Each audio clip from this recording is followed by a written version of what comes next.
acabou voltando pro tarô. Foi muito por causa de duvidar mesmo. Poxa, eu só posso falar daquilo que eu conheço. Então eu comecei lendo um livro, foi do Ney Naif, que é uma referência nacional, continua sendo uma referência nacional com relação ao texto. Gostei de algumas partes, não gostei de outras, seja como literatura, seja como fonte de estudos. Mas eu vi uma perspectiva que acho que eu preciso me embasar um pouquinho melhor. Depois que eu li meu 22º livro, quando eu fui pro 23º, eu acho que eu agora já tô com um aparato legal para poder falar o que funciona para mim e o que não funciona. Sim. Então, por exemplo, eu entendo que as pessoas se oponham à minha opinião, eu quero frisar essa palavra, mas a minha vivência e opinião, ela não dita, por exemplo, a obrigatoriedade de um ritual para ler o tarô. Porque tem algumas pessoas que se sentem na obrigação de colocar... eu preciso colocar o elemento água, fogo, terra e ar aqui. E por esse motivo eu só consigo fazer leituras quando eu estou num ambiente super controlado.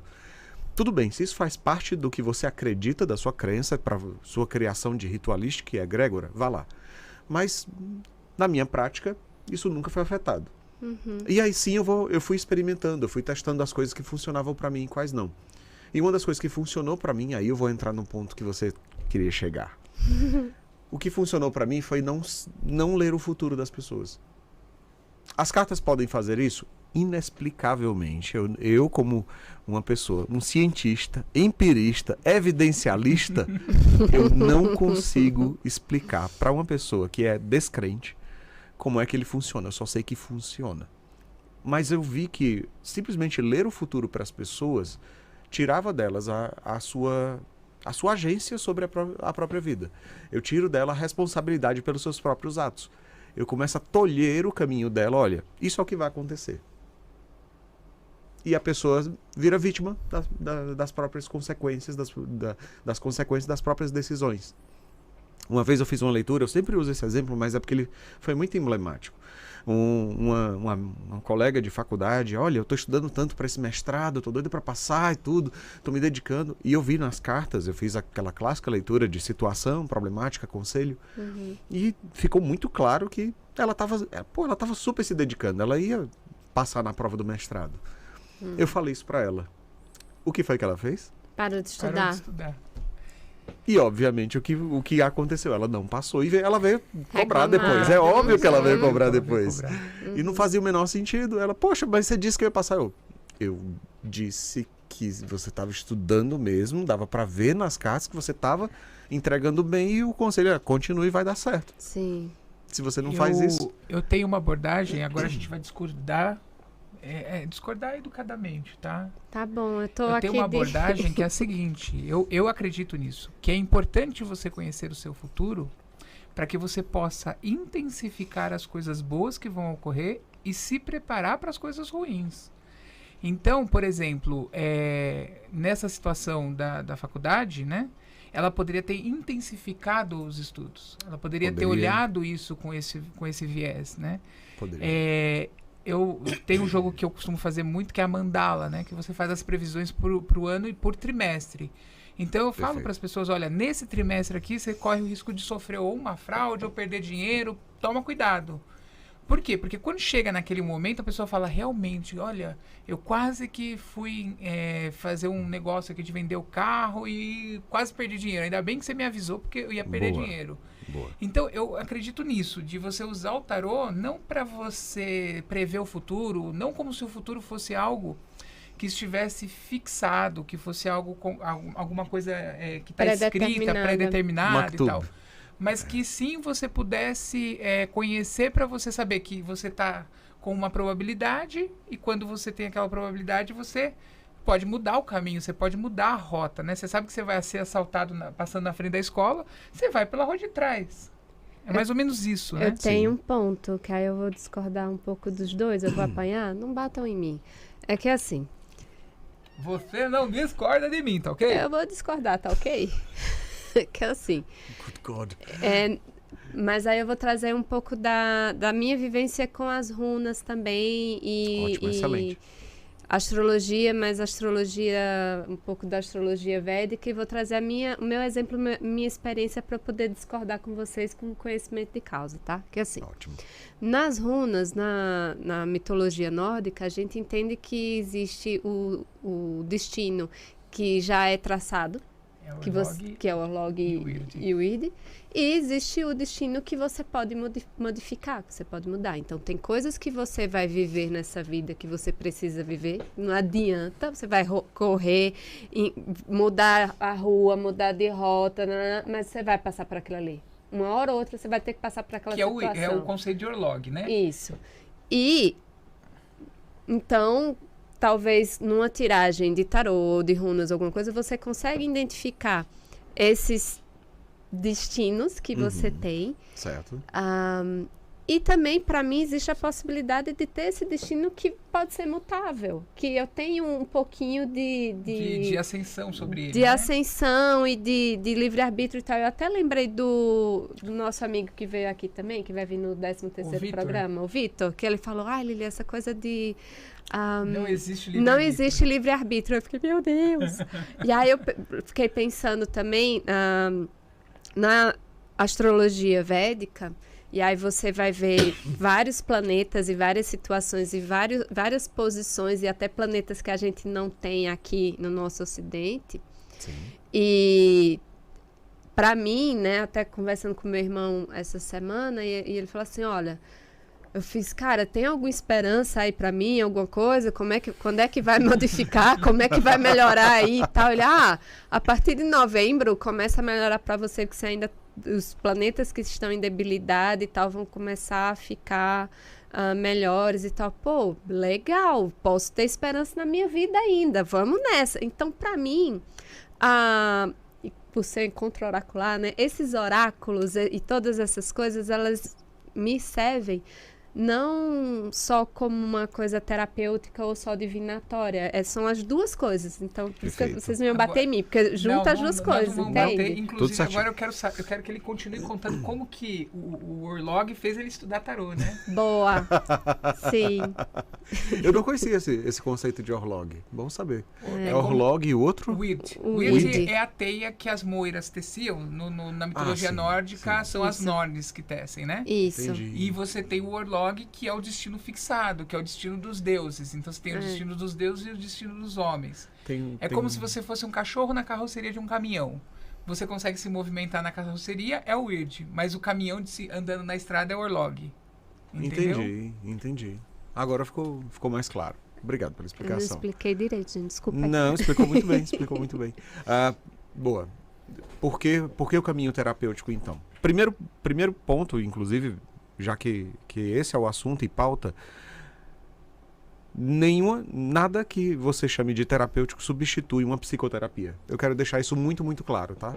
Não, se o seu psicoterapeuta, a pessoa que é formada em psicologia e te atende como psicóloga, e simplesmente puxa um tarô no meio da sessão, mude de psicólogo. Pior ainda se for psiquiatra. Então, já comecemos por aí.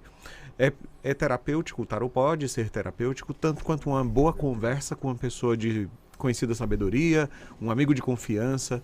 É uma forma diferente. É um oráculo, gente. O tarô é um oráculo. E sendo um oráculo, ele vai poder te trazer experiências que talvez você não tenha se atentado, não seja uma perspectiva que normalmente você acessa. Por ser essa ferramenta, você pode usar para fins terapêuticos. É por isso que, por exemplo, nas leituras que a gente vai fazer aqui, eu espero que vocês já estejam mandando aí as perguntas. Já tem uma já. Opa! Na verdade tem duas perguntas, mas depois a gente vai... Não vou cortar teu raciocínio. Não, tudo bem. Então, nessa linha, se a gente está... se eu quero fazer, por exemplo, uma leitura terapêutica para uma pessoa, eu preciso de idas e vindas, porque é um diálogo. Não é só lançar uma pergunta e vai vir aí. Aquela coisa do tira uma cartinha, o que o tarô tem a me dizer, né? Isso é um aconselhamento. Beleza você fazer uma leitura de aconselhamento. Isso é ótimo, tá tudo bem. E provavelmente é o que a gente vai conseguir fazer aqui de forma melhor. E agora, a leitura terapêutica, ela traz muito mais perguntas E não é qualquer pergunta, são as perguntas que vão te ajudar a direcionar bem o teu foco, os teus objetivos, a tua mentalidade, de se livrar de alguns pensamentos que podem estar te atrapalhando, alguns comportamentos que podem estar te atrapalhando, e a partir daí você conseguir trazer bons resultados para si e para as pessoas que te cercam. Então, esse é o meu viés terapêutico. Ele entra em dissonância e discordância do que algumas outras pessoas afirmam sobre tarô terapêutico. Inclusive o cara que me iniciou basicamente nesse sentido, que foi o próprio Vit Pramad. Esse daqui, o curso de tarô e seu uso terapêutico, foi o livro que eu comprei na época que eu comecei a estudar. Eu tenho esse viés. Consegue me mostrar o livro? Sim, esse livro é legal, é porque você consegue pegar Coloca aqui, ó. Esse livro é um livro da editora Madras, né? Madras, se vocês quiserem patrocinar a gente, editora Madras. A gente tem aqui o que o Vit ele faz? Ele bebe de algumas fontes, né? Então, uma fonte que ele bebe muito é da Cabala e é do Robert Wang, né? Exatamente. Então, tem coisas assim que praticamente ele transcreveu para cá. Exato. E ele utiliza a cruz celta como um método único de leitura terapêutica, tá? É isso aí. E com base nesse método, ele vai trazendo para cada uma das casas, ele faz uma colocação com base no conceito da criança interior, né? Exatamente. Então você tem aqui uma mistura de Cabala, uma mistura de tarô, uma mistura de um pouco de Jung. Você tem várias coisas aqui nesse contexto. Mitologia também, ele traz muito. Ele menciona bastante sobre mitologia, sim. É interessante que ele traz tudo, assim, ele tem tabelas e mais tabelas aqui sobre por exemplo, a astrologia, os aspectos astrológicos da carta, de cada uma das cartas, quais as correlações, os caminhos da árvore da vida na Cabala judaica. E todas essas referências são super úteis. Ele usa como base, é o que ele usa nas leituras dele, o tarot de Thoth. Então, por isso, a gente já tem aí algumas pessoas que talvez não se identifiquem muito com o escrito dele. E tá tudo bem. Embora ele seja o cara que escreveu o livro sobre o uso terapêutico do tarô, você não é obrigado a seguir exatamente o que ele fez. Pega o que há de útil, o que há de bom, que você consegue praticar, replicar, e aí a partir daí você cria a sua leitura. Até porque isso foi algo que eu até já conversei com ele. Tem alguns momentos onde ele praticamente chega a diagnosticar a pessoa com algumas coisas que podem ter acontecido na vida dela. E isso não é vai recomendável. longe demais, né? É temerário. Pode ir além do antiético. Então, sabendo disso, e observações já feitas antes, então eu acredito que é um livro básico, essencial, assim. Hoje ele já não existe mais, para você encontrar esta edição especificamente. Não tem mais. Não tem mais, o que ele tem é a edição nova que ele fez, que está disponível online. Acho que é e-books, né? Em e-books e na Amazon a versão preto e branco. Inclusive, eu estou trabalhando com ele para fazer uma revisão, por ele não ser brasileiro, então partes das traduções, alguns errinhos, assim, a gente está trabalhando juntos para resolver. Mas esse foi o livro que me levou a estudar o viés mais terapêutico. E a partir daí, todos os outros livros que eu lia, poxa, quais as perguntas que essas cartas fomentam para as pessoas? Como é que eu posso transformar aquele momento de leitura da pessoa em um momento de crescimento espiritual para ela, de crescimento intelectual para ela? Você sabe que eu sou psicanalista, né? Freud, ele desenvolve a psicanálise com um conceito diferente do que é hoje, né? Freud, ele visitava os pacientes todos os dias. Então, a pessoa criava uma intimidade com ele. E Freud, pela intimidade, ele ia produzindo uma liberação de energia psíquica através da fala. Então, ele fazia com que as pessoas falassem, né? E hoje, se você observar, o psicólogo, o psicanalista, dependendo da linha ali, ele faz mais pergunta do que chega a conclusões, né? Então, o tarô, pelo que eu estou entendendo na tua linha, seria uma ferramenta de psicanálise dentro desse processo. Pode ser visto dessa forma, sim. E normalmente seria até por uma linha mais junguiana de trabalhar com os arquétipos. O Grola teve aqui, né? Recentemente ele com certeza falou sobre arquétipos. Eu vi a apresentação com ele. E os arquétipos, eles se fazem necessários para que você tenha um entendimento do que aquela carta quer dizer. E além das palavras-chave, né? Quando a gente consegue entender o arquétipo, a gente consegue ir muito além nos seus significados, do que cada um dos elementos simbólicos e simbológicos